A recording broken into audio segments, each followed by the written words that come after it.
Ontem foi um dia histórico para o Brasil. Nós tivemos, talvez pela primeira vez, o nosso ministro do STF sendo desmentido em público, quando ele falou que o brasileiro queria aquele voto impresso com contagem pública e manual. Só que isso é uma mentira e está registrado. O último registro sobre esse clamor popular por uma transparência, né, por mais confiança no nosso sistema eleitoral, foi feito pela Bia Kicis e, como você pode ver, não tem nenhuma menção a contagem manual pública, nenhuma menção. O que se pedia era unicamente que houvesse o voto impresso, que as pessoas não encostariam nesse papel, ele cairia em uma urna e serviria para uma possível auditoria, um sistema de auditoria. Só isso que nós estávamos pedindo. E que muitos de nós, inclusive, caímos em inquérito, estamos sendo perseguidos.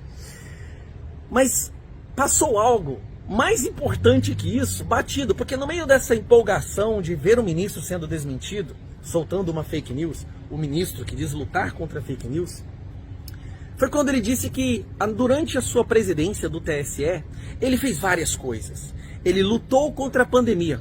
Durante a minha gestão na presidência do TSE, eu precisei lidar com a pandemia. Aí eu te pergunto, como que o ministro do TSE vai lutar contra a pandemia? Em que relação existe essa luta? Lutou contra a pandemia? Defendeu a democracia? Precisei oferecer resistência aos ataques contra a democracia. Quando ele fala, nós somos a democracia, será que ele se refere que ele se defendeu? E aí vem a parte que é a mais importante de todas e que passou despercebida e que merece uma devida atenção. Dá uma olhada nesse trecho. Impedir esse abominável retrocesso que seria a volta ao voto impresso com contagem pública manual. Pedir esse abominável retrocesso que seria a volta ao voto impresso com contagem pública manual, que sempre foi o caminho da fraude no Brasil. Porque a senhora pode entrar na internet agora, qualquer pessoa. Peraí. Esse era o discurso oficial. Não, contagem pública manual. Bom, muito bem.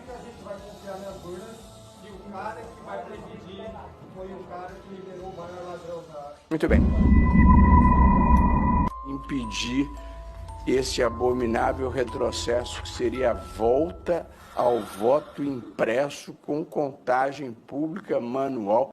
Se eu não me engano, faz parte da nossa Constituição, aquele manual, aquelas regras que deveriam regir todo o sistema democrático brasileiro, né? todo o nosso Estado, todas as nossas leis, que é um crime de responsabilidade quando ministros da Suprema Corte agem de forma política, partidária. Eles devem ficar distantes de tudo que é política e partidário. Mas aí ele admite que ele lutou contra a implementação do voto impresso.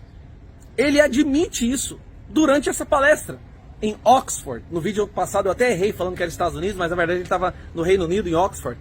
Então nós temos uma admissão de um ministro da nossa Suprema Corte dizendo que fez algo que a nossa Constituição não permite e que, de acordo com a Constituição, seria um crime de responsabilidade.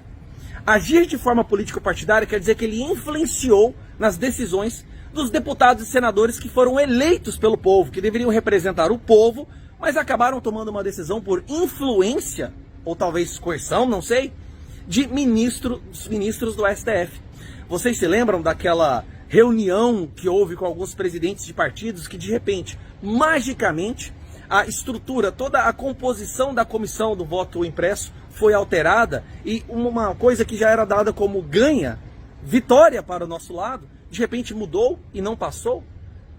Muito estranho isso que aconteceu. E isso é inadmissível. A verdade é isso, é inadmissível. Porque esses ministros não receberam votos.